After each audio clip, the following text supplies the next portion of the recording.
ಎಂದೆಂದು ನಮ್ಮದಾಗಿರಲಿ. ಎಲ್ಲೇ ಇರಲಿ ಹೇಗೆ ಇರಲಿ ಕನ್ನಡವೇ ನಮ್ಮ ಉಸಿರಲ್ಲಿ. ಇದೇ ನಾಡು ಇದೇ ಭಾಷೆ ಎಂದೆಂದು ನಮ್ಮದಾಗಿರಲಿ. ಎಲ್ಲೇ ಇರಲಿ ಹೇಗೆ ಇರಲಿ ಕನ್ನಡವೇ ನಮ್ಮ ಉಸಿರಲ್ಲಿ. ಇದೇ ನಾಡು ಇದೇ ಭಾಷೆ ಎಂದೆಂದು ನಮ್ಮದಾಗಿರಲಿ.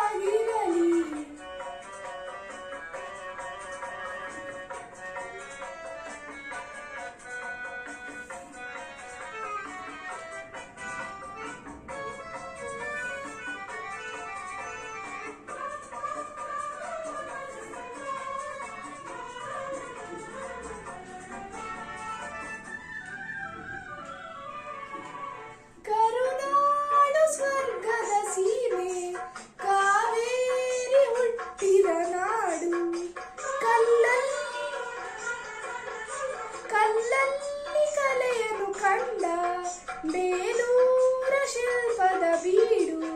ಬಸವೇಶ್ವರ ರಣಪಾಂಪರ ಕವಿವಾಣಿಯ ಈ ನಾಡು. ಇದೇ ನಾಡು ಇದೇ ಭಾಷೆ ಎಂದೆಂದು ನಮ್ಮ